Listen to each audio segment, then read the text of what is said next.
So Greenfield Village has been doing this kind of firing so long that we've really got it down to a science. You know, how much salt we need to add, when we need to add it during the firing, how much we need to add at any one given time. You know, it's really, very smooth. Okay, so now that we've unloaded the kiln, we sort of gather the pieces like this, we sort them by type, and then at this point they go to the gift stores around the village, so the village gift store, the museum gift store, and then there's a small gift shop that's just across the bridge from where we're located here. That's the Liberty Craftworks store. Okay, so we call these draw rings, and these are set at 8 different points in the kiln. We put 2 draw rings at each point. And we actually draw some of these out during the firing, and that tells us how much salt is built up on the surface of the pieces. And so when we draw them out, of course, they're red hot, and we have to let them cool for about half an hour before we can actually look at them, examine them, see how much glass is built up on the surface. We put these little ridges in them particularly to tell us how much glass is built up, because we can take a look at how much glass is in that little gully, and it's a bit better of an indication than just looking at the smooth surface of the draw ring itself. And then we do leave some of these in the kiln that we can draw out as the kiln is firing. And that's what we did with this one here. So this was not red hot when we pulled it out. It was probably 400 or 500 degrees. And this will give us an indication at that point of how the color developed during the firing, how glassy the surface is on the surface of the pieces, because that varies a lot from firing to firing, depending largely on the clay that we're using and how much iron is in it. A lot of different factors influence that. So this looks to be one that we pulled out during the firing itself, and it's got this, it's a much more pale color, and it has a little bit of a glassy surface, but this is a much better indication of what the pieces actually look like.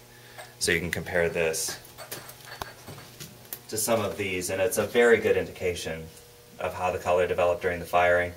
Since this kiln takes so long to cool, it takes about 10 days to cool, there is a little bit of sort of apprehension and also excitement and anticipation. So this at least is a reassurance that when we open the kiln, we're going to like what we see. Okay, well, we're starting to unload the salt kiln. As you can see, we took the door down starting last Thursday and Friday. We took the top half of the door down. This morning we took the rest of it, and now we're unloading. We're halfway into the second stack in the kiln, and you can kind of see how the color developed on the pieces during the firing. And so most of the surface of these pieces just comes from the salt that we introduce into the kiln. And the salt, when it hits the heat of the kiln, it sort of volatilizes, and the sodium that's part of the salt ends up fusing with silica that's in the clay, and it creates this sort of brownish color that's on the surface of the pieces. So this sort of what we call an orange peel texture develops on the surface of the piece, and it's got sort of a brownish color, and the brown really comes from a little bit of iron that's in the clay. And that varies from pot to pot quite a bit. And you can see, this is one example of a somewhat darker piece, and then some of the pieces that are very nearby it in the kiln that were basically made at the same time, same batch of clay, have a slightly different appearance. When we're loading the pieces into the kiln, we put them on these little pieces of what we call wadding, which is basically a material that does not stick to the pot itself, and we could just remove it after the firing. If we didn't do this, then all the pieces would just stick right to the shelf because of that salt, again, that would melt around the piece and fuse it to the shelf itself. So that's what these little pieces that we're taking off are. They leave a little bit of a sharp residue on the bottom, so we just take a little piece of old kiln shelf and lightly sand it off. But really the salt is responsible for almost all of the surface that you see in the kiln. Some of these pieces have a glaze that we use on the inside, and on some of the pieces we use it as a decorative feature on the outside as well, going partway down the outside of the pot.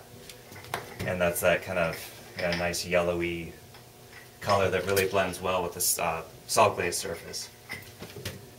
And we use that on all of the inside of the pieces,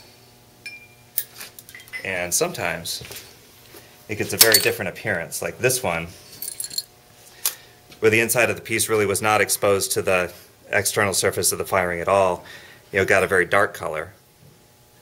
And on most of these, where the glaze is on a more shallow internal surface like this, you get more of that sort of golden color.